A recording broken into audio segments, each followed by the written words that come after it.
Yep. Yeah, get the guy with no All right, red. everybody. We have Push the damn button. Hit it. I all think right, it's everybody. We got two very special guests for you this week. Returning special guests.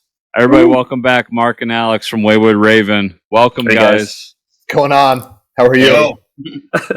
There's a lot going on, apparently. All kinds of craziness going on here. There's a lot of things people don't know that goes on behind the scenes, but yeah. Yeah, like I'm looking at this program you guys got with all the little wavy lines. It feels like We actually did that to distract you. Let Mark talk. Is how these.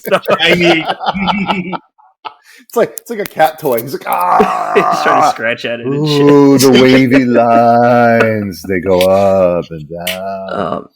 Guys, it's been a while. I at least a couple years, maybe. I we've gotta talked. say, it's probably like pre-pandemic since last time we talked. Did you have a about beard before, Mark? I did you grow? did have a beard, yeah. Yeah, so I think the last time we talked to you, you had a beard. I know Alex has always had facial hair, but I think I was just darker back then. yeah. Like, I found like a picture of us from Montreal when we did Montreal before the pandemic, and I'm like, wait, my beard used to be black like recently. this 2-week lockdown really did a number. Yeah. Yeah, it's depressing. I've been to a few like New England, New York Comic Con since, and I'm just like every time like, where's the Wayward Raven guys? And guys are. I mean, I know pandemic and all, but you're never there. I'm gonna get depressed. Yeah. It's not. Now it seems like you guys are out and about again, though, right? Yeah. I'd say 2020 kind of put a big stifle on things, and then 2021 we started to slowly kind of get out, and you know, so we did New York Comic Con again last year, but we didn't do a ton of shows in 21, and then we did a few more this year, and they ended up being kind of backloaded. Like we did New York, we're going to do Rhode Island next week. Nice. We hit a few others here and there, but yeah, they kind of came late in the season. Yeah, I think a lot. Like, yeah, because I know we did right at the start, or right before things started locking down. We did C2E2. Oh, that was the last show, and then like literally everything before, locked down. Yeah. Yeah. Oh wow, yeah, that's a big one to do, though. Yeah. And then we did one in Connecticut right when things were like when we had the false reopening. You know, when people were like, "Hey, we're safe now, right? Right, guys?" No. Yeah. It was Go back to your caves. Yeah, it was like a bad Chappelle show. We're gonna. Oh, that's it. I'm closing the studio. So, speaking of New York, I don't think we've talked to anybody since they've. I mean, we talked to people that were going, but not since they've been back. What was it like this year? How did it go for you guys? It was, aside from like seeing people in face masks, it was like the old New York Comic Con. Yeah. There was, I think the only day that wasn't sold out was Thursday. Wow. And that was just barely sold out. Yeah. Wow, even Thursday? Wow. Yeah. Oh yeah. Like this was I think the last time I had been to a show like this, because like I missed 2019, I think. Yeah, I did. And it kind of felt like 2018 for me. You abandoned us in 2019. I abandoned you guys. We had to get another Alex. Paradise. We got a whole nother Alex to fill in. Wow. Yeah. You got a bootleg Alex. We had off-brand Alex. He didn't have a beard. He had hair. It was weird. He did have hair. So like, he wasn't that bad of a knockoff. That's amazing. You just rented him from some agency in New York City. That was like, it. There's Rent and Alex. Found him in a street corner in the Bronx. Yeah. Like, I'll do anything for fun. They're like, Hey. I've been to shows in Europe where they like you rent like booth models, but no, you just needed some dude with a long beard that would wear a comic shirt. You have anyone who's about 5'8", kind of swarthy? Hey, go fuck yourself. That's our guy. Some dude like cosplaying as a wizard. You're like, you want to be at a booth for a couple days, dude? Taking copious amounts of peyote. Yeah. Actually, wait, didn't we run into a guy like that in San Diego? That sounds about right. California, I mean, that's every third guy, right? Yeah. That's just a statistic walking down the street for sure. So you guys had a good New York Comic Con. It was really busy. Yeah, exhausting, dude. Yeah, it was really good. We were shot. Yeah, and what was that? You guys set up an artist alley, or like, are you in the main hall? Show floor, but on the other side. So normally, for many, many years, we were in small press, which is kind of like smack dab in that weird underhang where it's like always dark and that's, you like a troll under a bridge. And yeah, they keep you away from everybody else. Yeah. And we had a great spot there in 2019 in the corner, and then 2020 we'd kind of tried to book it again, but then everything got reworked, and so 2021 we were on the other side, and then this year we got pushed to the new area that they have. Basically like a lot of like we're in like some of the more vendor space areas. Oh, okay. Which was weird because like I think a lot of the people who came by weren't like the usual comic fans we had. Like the people were like, I know I'm going to small press. I'm looking for small press. We had a different mix of people come by, but like since we were in the new building, the new part of the building, it was like super well lit, so like people could actually see what the hell we were selling, which was really nice. And it was a corner booth, which was really great. So we got people coming from both directions. Yeah, and it was. So and there's just more traffic there. Really nicely. Yeah. Like small press, I think that a lot of people they breeze through it. Yeah, they're like I'm looking for Funko Pops or whatever, and I just breeze through it. All right, fine, whatever. But I feel like the true kind of show floory sort of area, you get a chance to interact with more folks, and that's where like we've always been pretty good about just talking to everybody.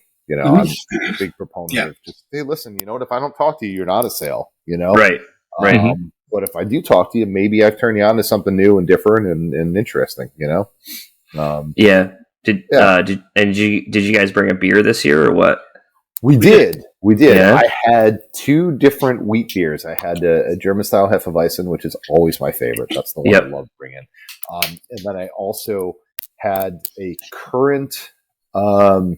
raspberry currant wheat beer. Oh wow! Cool. Yeah, and that sounds right wild. from the garden and all that. Yeah. It was good. I think I had maybe 6 beers left. I mean, nice. Yeah, we crushed it. So you crushed it. Homemade cookies, but that was not to give away. Yeah. Those never made it out of our booth. Yeah. Your eyes got more and more red as further the day went on, and you're like, man, all these colors are starting to blend together. Different type of cookie. Yeah. Dude, there was a point where like we were all so exhausted. One of our friends, Jeff, like he came to take a nap at our booth. He just knocked right the fuck out. Oh yeah. Straight so we 9 took hours. Pictures of him and we posted them. Amazing. Yeah, because like, even though the show started, that's what's great about being pressed at one of these and knowing people is I can just go from booth to booth taking naps. It's great, awesome. And we had so much room. You could have I was legit thinking going home and getting my hammock and just laying it up at the booth. There you go. Then you don't have to deal with the crowds and shit and all the traffic. You just stay there. Yeah, Saturday, dude. We had to hold it in. We couldn't even go to the bathroom. It was that packed. Wow. And we weren't that far from the bathrooms. It just took forever to get there because of the crowd. Yeah. Damn. Yeah, that was one of the things. I remember we met in Connecticut, but I had kind of stopped going to New York just because of how packed shoulder to shoulder it gets. Yeah. Especially I'm just there for the comic art and the variant covers and shit. But it's wild how packed it gets. It's amazing to see the progression of that because I've been going to New York Comic Con I think since the second one. Oh wow. Yeah. So I've seen that progression. I've seen the change and how much it's grown. Because I remember before, it wasn't even the entire Javits Center back in the day. Mm-hmm. Now it's they had to add extra rooms to it just to support all the people. Yeah. And you used to be able to you're from the days of walking up off the street and buying a ticket at the door. Either at the door or going to your local comic shop and getting a ticket. Oh my god, yeah. Mm-hmm. I remember going to Midtown Comics the week of the show and okay, I think I'll get a 3-day pass. And we have so many to give away. Yeah, just take one, please. We need people to show up. Yeah. Or the point when you can just hand a badge back to your buddy or something. Yeah, Not right. that I never do that. No, never. Yeah, never. Yeah, you guys follow the rules. And I know, we got to be really into you guys because of how nice you were and inviting. Plus, the beer always helps. That's Beer usually does that. That's how we bring him in. Here, it's like free candy. Get in the van. Yeah, and then you sink your fangs into everybody, and they're like, "Shit, they have comics too." Oh wow! Damn it, they're actually good. Yeah, and they're actually good. Yeah. So this is, I know you guys are really good at marketing and selling yourselves, but like branding something that we suck at comics is it's even more genius because like now it's like it's a weird flex because you don't suck at comics, but now you're really setting the bar. Yeah, where, like people are going in thinking that you're going to be like the shittiest of the shit when you say that. But no. So what's going on there? What's up with We Suck at Comics? So it kind of had a bit of a punk rock feel to it. At least like maybe that's just where my head was at. Yeah, no, like, for sure. Yeah, it's just like let's just be all out there, and the idea. I think, Mark, refresh my memory. Did we come up with the name, or was it the idea first? I think we kind of they kind of came together because, well, first of all, we knew we wanted to do an anthology, right? Yeah. And we've been talking with a lot of our friends. Hey, let's do an anthology. We're part of Creator After Con, that sort of thing. They always said, hey, let's do one. And I'm like, well, you know what? Every time someone's like, hey, let's do one, it just falls through. And I'm like, you know what? We know we can bring this shit to market. Right? Oh, yeah. We've done it. We know we can do it. It's just a matter of, I'm going to pull in this person, that person. So we started talking about the anthology and what we want to do, what the structure of that would be. And like, I think at one point I had talked about like when you have an anthology, you want to have a theme. You want to have something that resonates with people, right? Because you need something that kind of pops out or like is easily recognizable to folks, right? That's why you see a lot of like, stuff on like Sherlock Holmes or stuff like that because it's public domain property. Everybody knows what it is. And so I think we started talking about, well, okay, what are some of the themes we want? Would we want to do something on rejection? And then I think it kind of all fell together with like let's go punk rock with it. Let's tell people, well, this sucks, Yeah. It's like that meme. I always remember it's come try the margarita that, Doris gave only 1 star on Yelp to, you know what I mean? Yeah. Try the worst margarita in the world. All right. Yeah. Right. Yeah. Yeah. But even going with that too is like, since like our submissions are like, we're so all over the place and also kind of fit because for a lot of these people, it's like things that were either not completed or just not, they were outright rejected or just not ready yet. Right. So like, and since we had this wide range of art styles and even like, it's not just comics. So part of the joke is, we suck at comics so bad we couldn't even put the pictures in it because it's prose. Yeah. So like it does kind of jive with that. And that's even like my original thought for like the cover was going to be like a composition notebook, like something like you would just do it like, cause for a lot of like artists like me, that's how we learned. If we didn't if you weren't lucky enough to go to art school like myself, I would just doodle in my notebooks all the freaking time. Right. So like, even with that, like, I went away from the whole composition notebook look for it because of probably copyright issues with that pattern. But, it still was that same vibe of like, this is just something like, if this wasn't an anthology book, it would be a zine, where like somebody would like just give to their friends, homemade. The other thing that we should mention too is that part of our idea was like actually helping other people get their shit out there, right? Yeah. Because that's part of it. Like it's one thing to pull in our friends, and obviously we want to prop them up and give them the opportunity to get their stuff out there. But there's a lot of folks out there that always ask us, well, how do you get into things? How do you break in? What do you do? And I always tell them, like, you just got to get out and do it yourself. You got to be prepared to fail. You got to be prepared to just, hey, I'm going to fall on my face. And to Alex's point, we have so many people that come out and they talk to us and they ask us, hey, let me take a look at my portfolio, or, are you guys accepting submissions and whatnot? And finally, it's like, yeah, let's do that. Let's go out. Let's help folks. It could be your 100th publication. It could be your first publication. And we definitely have some stuff in here that is really good, but this is breaking in for some folks, Yeah. And I mean, you said you have people reaching out to you all the time. But did you like reach out to some of your people that and you're like, hey, if you have something, we're looking to put something together? We do that with a couple folks because we knew they had stuff and we knew they want to be part of it. And then we also put it out there and said, hey, listen, I forget, I put it out on our site as well as a couple other places where you can post for looking for submissions Yeah. and things like that. Just to see what came in. We put out through all our social channels, and in some cases, some of our friends found us and said, "Hey, I've got something. Let me give it to you." Yeah, it's a good mix of people we know, we've worked with, or just complete strangers. So it's not like it's all our buddies. It's a wide range of people who are like at various skill levels and exposure in the industry. So yeah. And I'm looking at the poacher, and I'm like, holy shit, because the art on that page is absolutely amazing. Yeah. Oh yeah. Yeah, Jeff's got a great team of that. Yeah. I forget the name of the artist, but that's Jeff is the writer on that book, and he's actually the guy who knocked out our booth. Yeah, there you go. He's a little exhausted after that. Yeah. Yeah. He definitely hustles. And do you guys also have stories in the book, or is it strictly other people? Okay. We each all three of us have something in there. Josh has a prose piece. I have a one-shot comic. Alex has a one-shot comic. Yeah. Actually, my submission was it's something I wrote and drew from the jump. It was something that I was going to pitch to another anthology, but it just didn't work out. And the irony was I wrote it, and one of my friends was going to draw it, but he was, he's pretty new to comics in that regard, and he was like struggling to get the bandwidth to do it. So we ended up switching what we submitted together.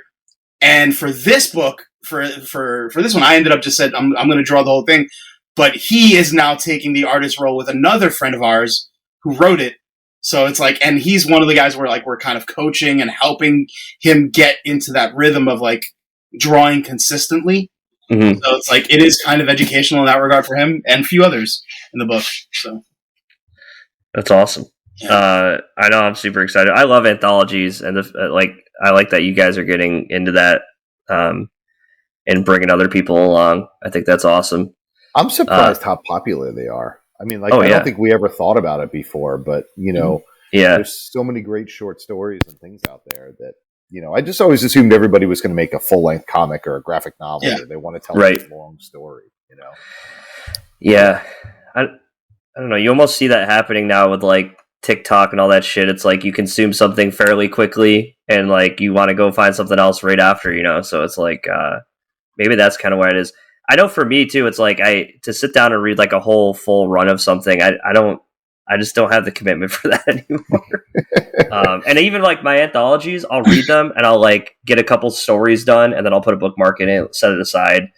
And when I do that with a trade, I feel like I'm missing something. I don't know. I feel like I always have to just do a straight shot.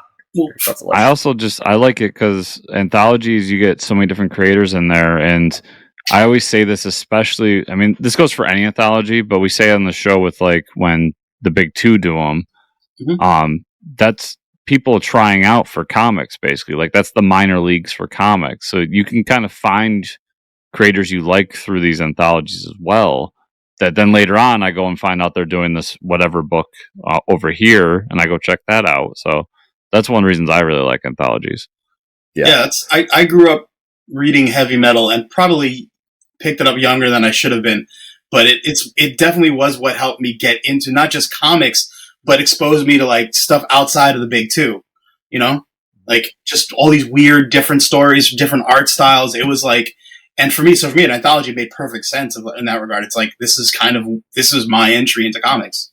You were just looking at the boobs, admit it. Yeah. I mean, that's why I pointed out when I probably shouldn't have been reading it. Yeah, right. Yeah. They got you with cheesecake covers. Yo, for real. But you know what? I stayed for the stories. I read it for the articles. Thanks, you. Yeah. I will tell you though, one of the things that we want to make a point of also doing with this too, though, was making sure that everybody who put something in there, we're getting their socials out there, we're getting their websites, whatever it is, so that people can do exactly what you guys are talking about and saying, oh, hey, I liked Alex's story. Where else can I find more of his stuff? Where can I follow him? Where can I, keep checking out and become a fan? Yeah. Yeah, we haven't released the mocks for this yet, but like every creator basically is going to have like a little bio page next to their story, so that you can, when you're flipping through, you're like, okay, I really like this. Who is this person? we had them like fill out some really cool questionnaires, and some of them like, provided either a photo or like a drawing of themselves. So it's like, we are really highlighting the people in this book. It's not just us. It's us in the global sense, not just Mark, Josh, and me. So right. And do you see because I know you guys have done stories on your own, with like Horseman and we talked about Sign and stuff like that. But do you see that kind of like the future of you guys, where you could like take a back seat and start having other people step in and do some cool stories? Is this kind of like a good testing ground for you, or? I think it gives us a lot of flexibility to do a lot of things. Number one, exactly what we talked about. Hey, this is an artist I know I can work with now. Right. This is someone that we can continue publishing their stuff. In fact, actually, Catherine, who is in the anthology, we will be publishing her full graphic novel. Wow. But we're also giving her an opportunity to put, 6, 7, 8, 10 pages in there of that story to give a little bit of a preview, right? Oh, that's really cool. So yeah, and like for some of the other people who are in the book are people we've worked together on other little things, like the guy who basically replaced me during that Comic-Con when I was not there. He's done guest work for us on Damn Heroes. We actually guest starred in his book that's in this, and him and I have been working on some little projects, over the years. So like, and Ari is another friend of ours who a collaboration that we did years ago. I'm throwing it into this book too, because it's like a little 2-3 page thing. So it's like a lot of it is to show off, like, hey, these people are cool too. Then it's not just us. Yeah. And the other thing is it gives us the opportunity that, I like short stories. I like writing short stories. Mm-hmm. And so it gives us that opportunity to have that thing that, hey, this is really only going to be 8 pages, 10 pages. It's going to be a fun little thing.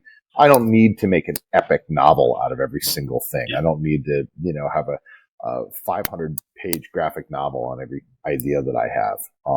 And so there's some real opportunity just to have some fun with it and do other side projects with it, right?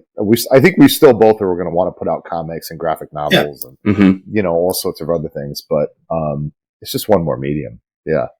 Yeah, I feel like this kind of offers us a bit of more of a diversity of storytelling, because like, if we keep doing books, they're all going to sound and kind of look the same. So for us, it's just like having stuff, people who are writing from a different frame of mind. It gives us that opportunity to just have something a little different on the table. Yeah, for sure. Mm-hmm. And I just wanted to highlight really quick, because, we got to pimp this out for you guys. As far as pledges go, I thought it was pretty interesting how you did a writer's edition and an artist edition. If you want to talk a little bit about that. Yeah, absolutely. I've never seen that before. Well, it's another opportunity for us to showcase, like, some of those folks in there and say to them, hey, listen, let's push your artwork. Let's get your stories out there. That's, again, it just really goes back to propping up those folks. I forget exactly what's in both of those bundles off the top of my head, but so one artist is exclusive prints and writers is a bunch of like novels or physical novels from writers. Oh yeah, sure. So I think we put Lux Prismatica in there. Josh is going to do some limericks. I think we have another book from one of the other contributors that we'll put out there for that too. With the arts, we asked folks for some of their artwork, and we're actually putting that out both digitally and physically. So depending upon the package you chose, hey, I want some cool wallpaper. Okay, awesome. Yeah. I want to put them literally on my wall. Also awesome. Yeah. I thought that's a great idea. Yeah. So is this something like, I know Mike kind of went on this, but is this something you see doing like yearly, or is it just something you think like every once in a while you're just like, hey, let's do another We Suck at Comics anthology? I think in a perfect world it's quarterly, right? Okay. But that's a perfect world. I think realistically, once, twice a year for now, because it really is dependent upon the contributors and how quickly they can turn stuff around. Mm-hmm. How quickly we can get the book together. This Kickstarter so far, knock on wood's been pretty darn successful. So I think if we can keep doing that and getting stuff out that way and use that as a delivery mechanism, then we have a little bit more opportunity to get more books out there quicker, right?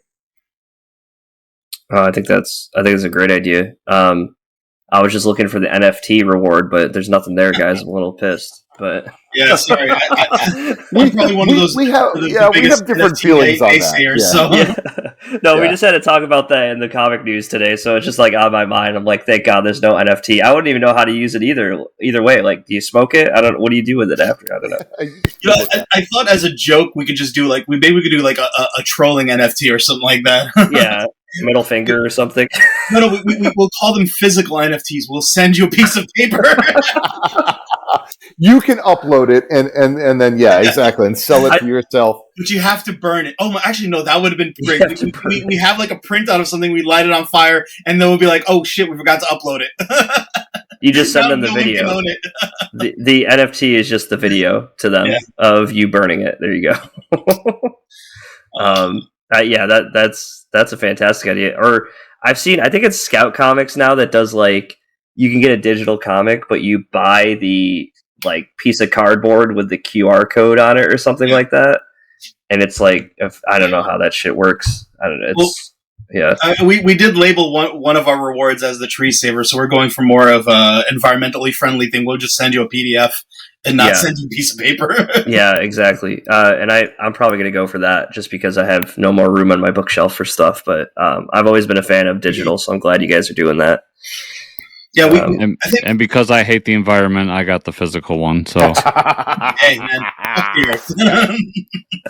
What has it ever really done for us?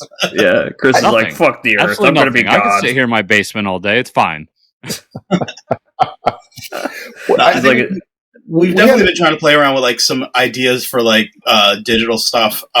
So like that's why we're trying to really think about that, because I mean, selfishly, it helps us save money on shipping. But some like yourself, I also pretty much have stopped buying physical books that because I'm running out of space. Mm-hmm. So like having something digital would just be more convenient. We had a conversation a while back, I know, with like a bunch of other creators and just like looking at this, philosophically, and the question was, well, what do you buy digitally or physical? And when you get it, when you go to a Kickstarter to buy it, what do you get? And I think an overwhelming preponderance of us still, like myself, felt like if I'm going to go there, I want something physical. Give me something. I'm sponsoring you to make something for me, not to just put something out into the ether. You know what I mean? Mm-hmm. So whereas on the one hand, I understand why people read digitally, because I can have, billions and billions of books and whatever. I just like something actual and solid and tangible, Yeah, agreed.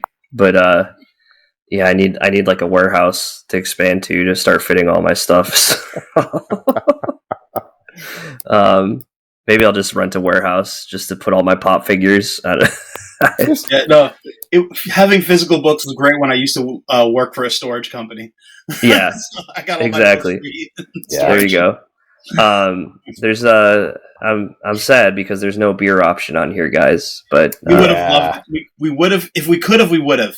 Yeah, we were trying to think of ways to legally do that, but it didn't really work. So,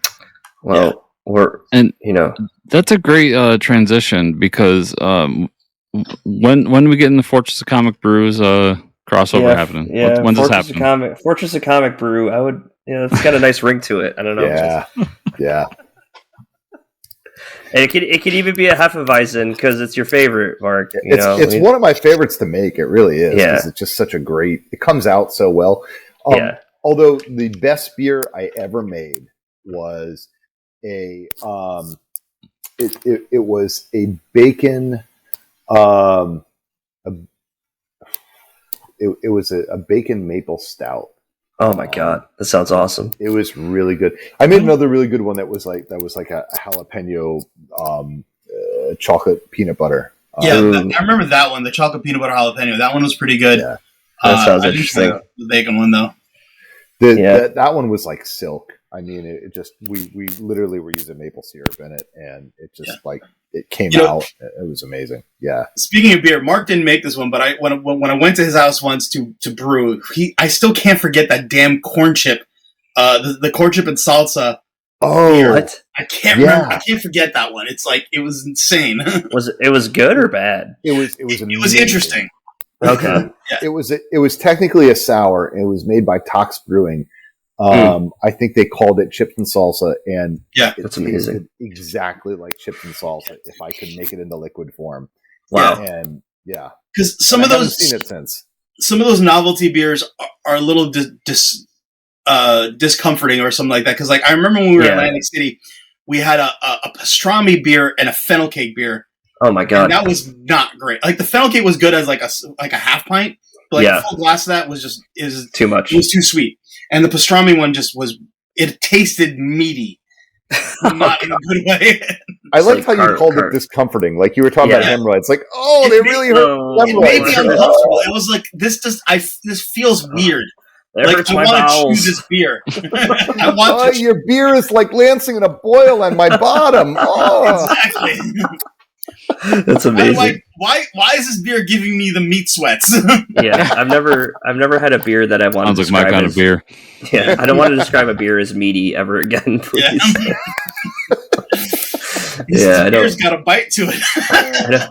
I don't need that in my life. I did go to 1 year in Boston, had the Extreme Beer Fest where people showed up with their craziest flavors. Some were really good, some were really bad. Someone had a taco beer that tasted like taco meat. And it was not what you want in a beer. Yeah.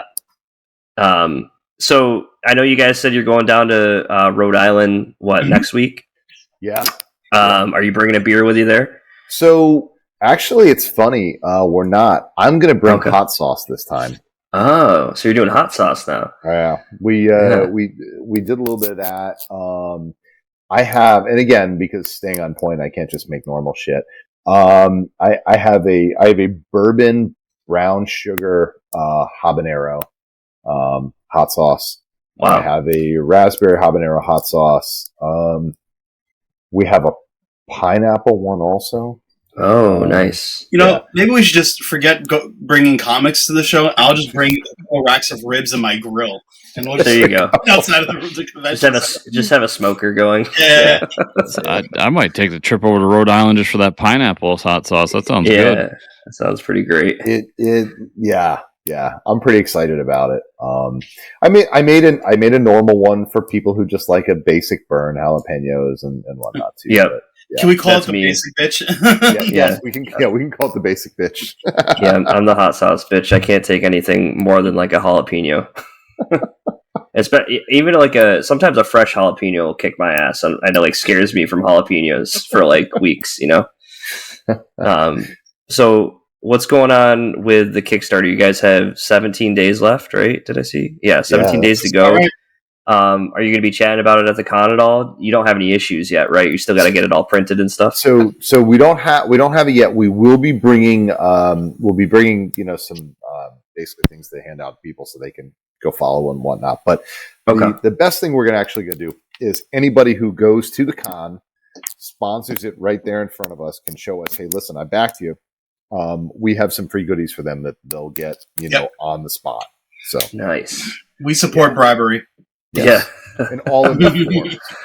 Yeah. It's a reason it gets shit done because it's a good tactic. Yeah. And I guess before we let you guys go, I mean, you're pretty close to being funded as we're recording this. Do you see? Are there any stretch goals if and when you get further into the campaign? We've been talking about them. I think the one that Alex and I are, and I don't think I'm tipping my hand too much on this. Spoilers. Yeah. Spoiler alert. But I think the one we both want to do is we want a hardcover at some point. Yeah. We haven't settled on where that's going to be. There'll probably be some other cool stuff, stickers, things like that.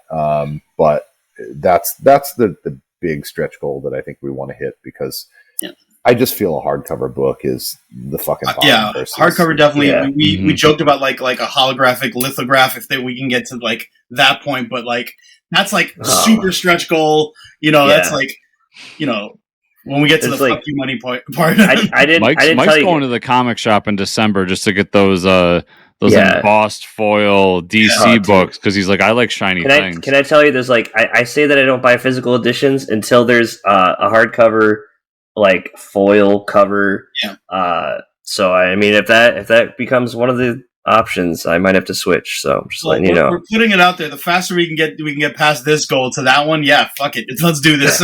Okay. We're going foil. Let's do it. Yeah. And just throwing this out there, we added some extra rewards recently because we noticed that we're getting a little low on, say, the Wayward Raven bundle and stuff like that. So we kind of put that out, and we're very much behind. Like, listen, you upgrade that pledge, we'll throw a little bit of something extra for you. So we clearly support bribery. So we're gonna drop the specifics, I think, on Monday. But like Mark said, we're dropping 3 new tiers for rewards, and we're allowing people, like, they'll get a mystery gift if they upgrade. So amazing.